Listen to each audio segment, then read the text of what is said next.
7 super common walking bass lines mistakes and how to avoid them. Take 1.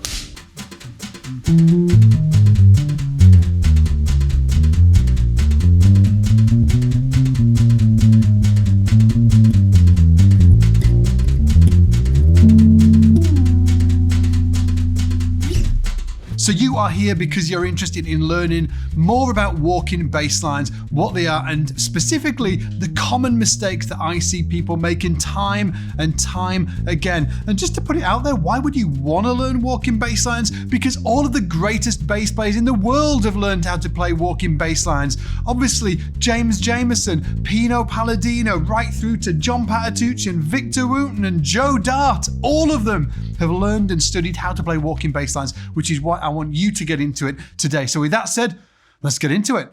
Hey, just before we get into this lesson, if you are wanting to get your jazz chops together, specifically your soloing chops, after this video, make sure that you go and grab this completely free crash course in soloing and improvisation for the bass. Again, it is completely free. It's like 30 to 40 minutes long. You get free workbooks. All you need to do is click the link in the description after you've watched this video, or go to scottssoloingcourse.com and you'll be able to get it completely free there. Now, let's get into the lesson. So as I said earlier, the greatest bass players in the world have studied and learned how to play walking bass lines. And it's for a couple of different reasons, but the primary one that jumps to mind to me is that it's a really fantastic way of learning the fretboard, okay? Learning the fretboard, because we're outlining chords, right? As we play a walking bass line, we're actually outlining the chords.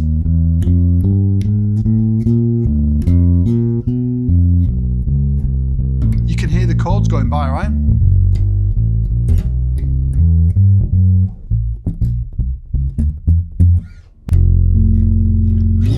It's just such a great way of learning the fingerboard, because you're getting all of your arpeggios and you're using them and learning how to use them to play over the entire fingerboard. So it's just such a great way of learning the fingerboard. But let me stop you there, because there are some crucial mistakes that I see players making all the time. And in this video, we're going to be talking about the top 7. So number 1 is misunderstanding what a walking bass line is. A lot of players play these kind of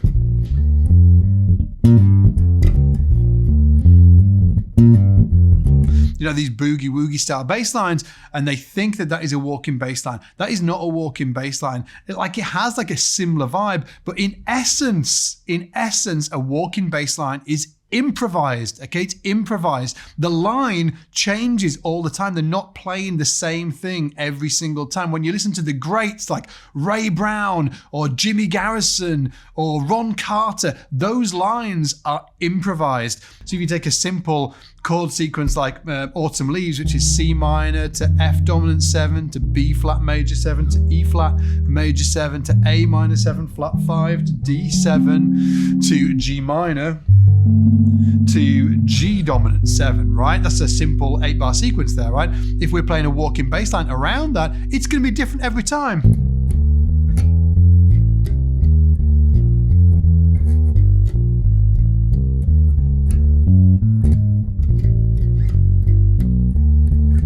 This is the second time round.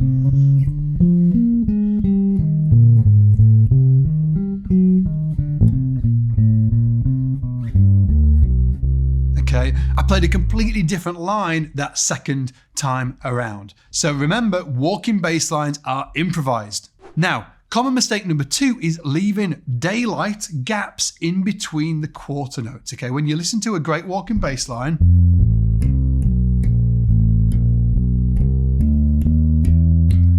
each of the notes almost melt into each other. It is not this.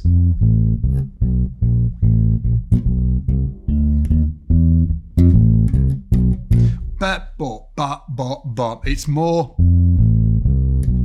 you want the notes to melt into each other.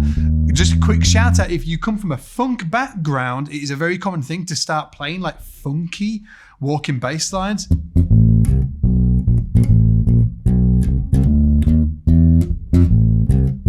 Okay, remember this is a swung, it's got that triplet field. Okay, and the notes have no gaps in between. They've got no gaps. They melt into each other.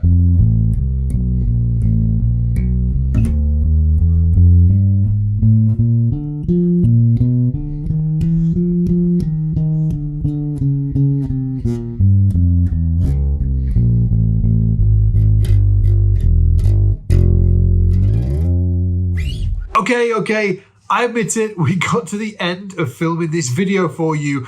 It went into edit and then we realized I'd only given you 6 common mistakes and not 7. So right now, I'm going to tell you the one that we forgot to put in. Now, this is a dead simple one. Let me know if you can spot it, okay?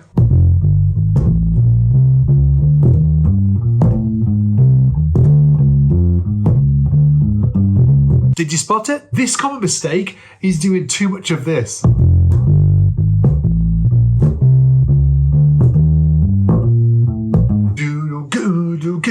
Adding those ghost notes in all the time kind of ruins it. If you listen to any great upright player, they do not do that, okay? Yes, they do it sometimes, but it's not something they're doing all the time. If anything, try and get it super smooth so each note melts into the next one. Now, the next mistake is starting on the root of every single chord, okay? So if we take that bass line we were talking about earlier, okay, the autumn leaves, C minor to F dominant 7 to B flat major to E flat major, okay? A really common mistake is to go from the C minor to the F to the B flat to the E flat. I'm playing a root note on beat 1 of every bar there, okay? You do not need to do that, okay? So again, C, F, B flat, E flat, root, root, root, root. Okay, we don't want to be doing that all the time. Let me give you an alternative. Yes, start on a root, but let's start putting, let's say, a third on the beginning of each bar. Let's start off. So root, third, third, third, third, root, root, third, third, root. Why not another third? Third, third, root.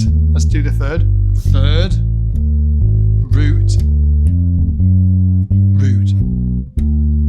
Okay, so what I'm doing there is mixing it up, okay? Yeah, you can start on a root of a bar, but don't do it all of the time. Sometimes use the third on that first beat of the bar. Sometimes use a fifth. Experiment. You can even use sevenths on the first beat of every bar, although I wouldn't do that necessarily on a major 7 chord. But that is a conversation for another time. Now, the next mistake is playing ascending lines all the time, okay? Just going up.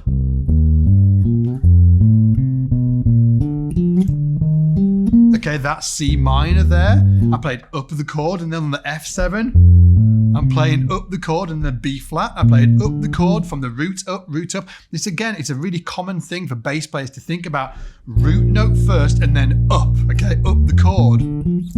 Okay, well, start thinking the other way. Think root note and down, root note and down, root note and down. And then you have to sort of like start mixing that up, okay? So instead of thinking just C minor doing this, can you not think C minor going down? And what about doing the F?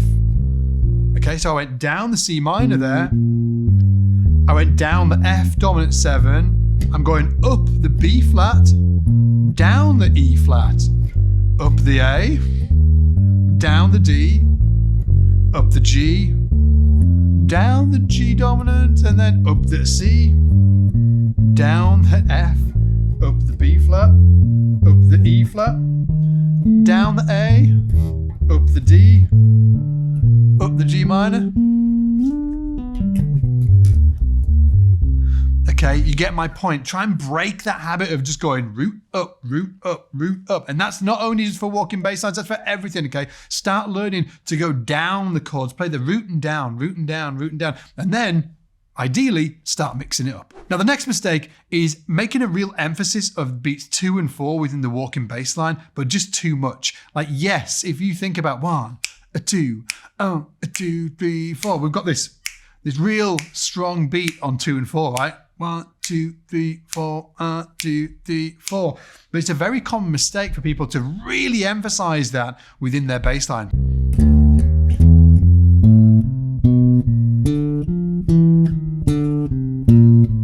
Can you hear the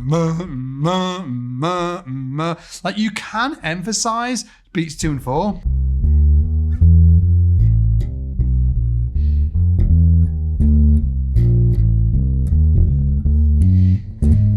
but it's subtle, right? It's not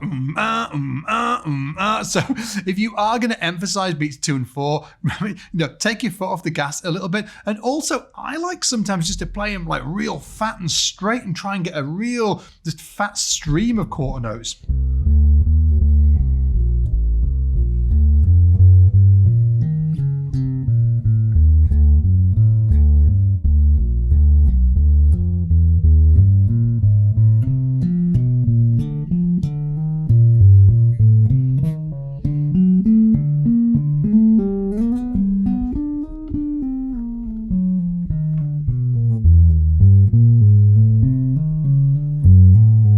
I'm trying to just make it real smooth and nice with no emphasis on 2 and 4. So definitely experiment with that as well. Now, last but certainly not least is getting the wrong tone with your instrument, right? If you've been listening to me, well, hopefully you've been listening to me throughout this video, right? You'll have noticed that I've got this kind of sort of like big old round fat sound, right?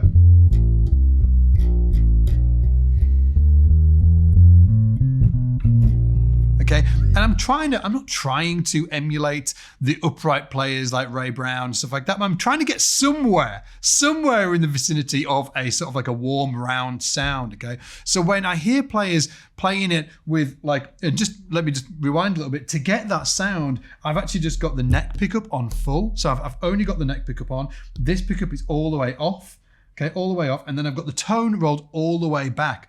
Whereas if I did the opposite, let's switch the neck pickup totally off, let's put the bridge pickup on, and then let's put the tone control all the way up, so it's going to give me a really bright sound. Okay, now let me play the same stuff.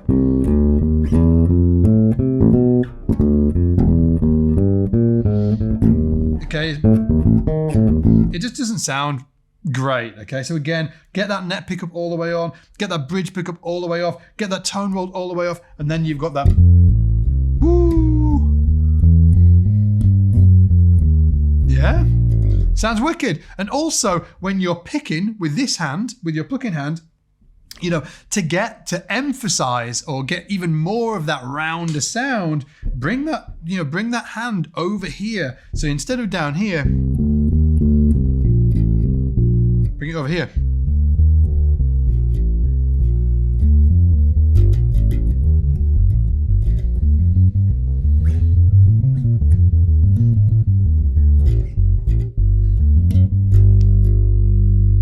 Just like that.